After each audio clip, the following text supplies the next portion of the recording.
Actually 2 scissor தான் குடுத்தாங்க. நான் ஒண்ணும் வாண்டடா வீட்லருந்து சிசர் எடுத்துட்டு வரல. 2 சிசர் குடுத்தாங்க.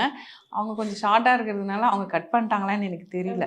நான் பின்னாடி இருக்கிறதுனால, நான் லேட் பண்ணிட்டேன்னா தப்பா நெனச்சுக்க போறாங்கன்னு சொல்லிட்டு, அவங்க கை வாட்டத்த வச்சு தான் நான் கட் பண்ணிட்டேன். Okay, okay.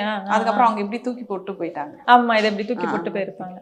அதுவுமே உங்களுக்கு தெரியாம தான் நீங்க பண்ணிருக்கீங்க. எனக்கு பின்னாடி இருந்ததுனால எனக்கு வியூ வந்து அவங்க கட் பண்ணிட்டதா தான் தோணுச்சு. அப்ப நான் நின்னுட்டு இருந்தேன்னா அப்போ எனக்கு என் கையில கொடுத்தவங்க தப்பா நினைக்க போறாங்கன்னு நான் வேகமா வந்து கட் பண்ணேன். அவ்வளவுதான்.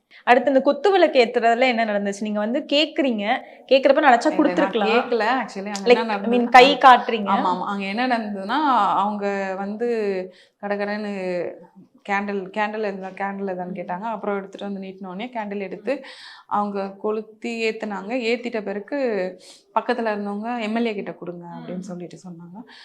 அவங்க ஏத்துட்டோம் அப்படின்னு சொல்லிட்டு அந்த லேடி அவங்க எம்எல்ஏ ஏத்துட்டோம் அப்படின்னு சொல்லும்போது நம்ம சும்மா நிற்க கூடாதுன்னு சொல்லிட்டு தான் நான் கை நீட்டும் பொழுது அவங்க உடனே கொடுக்க வந்தது திருப்பி ரிவர்ஸ் எடுத்து அவங்க கிட்ட தாண்டி கொடுத்தாங்க. நீங்கள் ஏற்றுங்க மேடம் சொல்லிட்டு நான் பின்னாடி வந்தேன். அதுக்கப்புறம் இல்லை மேடம் நீங்கள் ஏற்றுங்க. அவங்க யாரு உங்களுக்கு இன்னொருத்தவங்களுக்கு கொடுத்தாங்கல்ல ஐஏஎஸ் அவங்க அப்படின்னு சொல்லிட்டு சொன்னாங்க. அவங்க என்ன சொன்னாங்க, நீங்கள் தான் ஏற்றணும், நீங்கள் ஏற்றணும். இல்லை பரவாயில்ல, வாங்கிட்ட பிறகு நம்ம அவங்கக்கிட்ட இருந்து வாங்கக்கூடாது. இவங்களுக்கும் நம்மளுக்கும் வித்தியாசம் இல்லாமல் போயிடும். அதனால இல்லை மேடம் நீங்கள் ஏற்றுங்க அப்படின்னா உடனே அவங்க வந்து கவுன்சிலரை கூப்பிட்டாங்க. சரி ஓகே நம்ம இதுக்கு அதுக்கப்புறமும் கவுன்சிலர் கூப்பிட்டாங்க. அதுக்கப்புறம் நம்ம ஏன் அங்கே வேணும்னு பண்ணுற மாதிரி இருக்கு. சரி நம்ம அடுத்த ஸ்பாட்டுக்கு போகலாம். குழந்தைய வேற வெளியில விட்டுட்டு வந்துட்டேன் நான். சரி அடுத்த ஸ்பாட்டுக்காச்சும் போய் அங்கே இருக்கலாம் அப்படின்னு சொல்லிட்டு நாங்கள் வெளியில வந்துட்டோம்.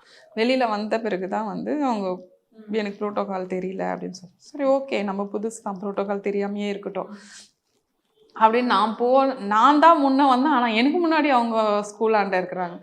என் கார் ரீச் ஆகிறதுக்கு முன்னாடி அவங்க கார் ரீச் ஆயிடுச்சு. கடகடன்னு போயிட்டு சிசர் எடுத்து இதே வேலையை தான் அங்கேயும் பண்ணாங்க. பண்ணிட்டு கேண்டில் ஏற்றிட்டு இந்தாங்க நீங்கள் ஏற்றுங்க அப்படின்னு சொல்லிட்டு கொடுத்தாங்க. இல்லை அப்போ ப்ரோட்டோகால் அங்கே என்ன ப்ரோட்டோகாலோ அதுதான் நீங்கள் ஃபாலோ பண்ணணும். இப்போ என்ன அந்த வேல ப்ரோட்டோகால் மாறிடுச்சா இல்லை மாற்றி எழுதிட்டாங்களா? அதனால இருக்கட்டும் மேடம், அவங்களே ஏற்றுட்டோம், பரவாயில்ல, ஒன்றும் பிரச்சனை இல்லை கோச்சிக்கிறீங்க. இல்லை நான் கோச்சிக்கலாம் இல்லை, நீங்கள் பண்ணுங்க அப்படின்னு சொல்லிட்டு. அதுக்கப்புறம் ஏதாவது சாரி ஏதாவது சொன்னாங்களா? சாரியா? நீங்கள் வேற, நாங்கள் கரெக்டாக பண்ணோம், நாங்கள் ஏன் சாரி கேட்கணும்? ஆனால் ப்ரோட்டோகாலே தப்பாச்சுங்க. எப்படிங்க கான்ஃபிடென்ட்டாக தப்பாக பேசுகிறாங்க?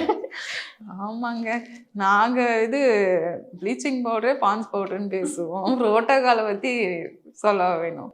அண்ட் இன்னொன்றுமே வந்து அவங்க நம்ம தளபதி விஜய் அவர்கள் சிஎம் ஆனதுக்கு அப்புறம் ஒரு வாட்டி கூட போய் நேரில் பார்க்கல. அதுக்கு ரீசன் வந்து கால் அடிபட்டுச்சு அப்படின்னாங்க. நேத்தியுமே வந்து திருப்பி பணிக்கு வரப்போ கால் அடிப்பட்ட மாதிரி அந்த ஒரு இதெல்லாம் இருந்துச்சு. ஆனால் இன்னைக்கு பார்த்தப்ப எங்களுக்கு அப்படி எதுவுமே தெரியல. அதெல்லாம் உண்மைதானா? உங்களுக்கு ஏதாவது தோணுதா அதை பத்தி?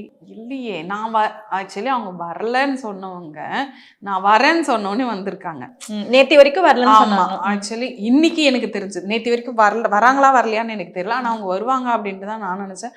ஆனால் இன்னைக்கு அந்த ஃபங்க்ஷன் நடக்கும் பொழுது எல்லாம் வந்து சொன்னாங்க அவங்க வர மாதிரியே சொல்லலை. நாங்கள் வந்து அவங்க இந்த மாதிரி ரியாக்ட் பண்ணுவாங்க நாங்கள் கொஞ்சம் கூட எதிர்பார்க்கல. அவங்க ஏன் இந்த மாதிரி பண்ணாங்கன்னு எங்களுக்கே தெரியல மேடம். சாரி மேடம், ரொம்ப ஸ்கூல் சைட்லேருந்து நீங்கள் கண்டிப்பாக ஒரு நாள் ஸ்கூலுக்கு வரணும். அது ஏன் தொகுதி, என் ஸ்கூல், நான் போகாமல் எப்படி இருப்பேன்? அதெல்லாம் நான் வருவேன். இதெல்லாம் நான் மனசில் வச்சுக்கல. நீங்கள் அதெல்லாம் வரி பண்ணிக்காதீங்க, நான் வரேன்.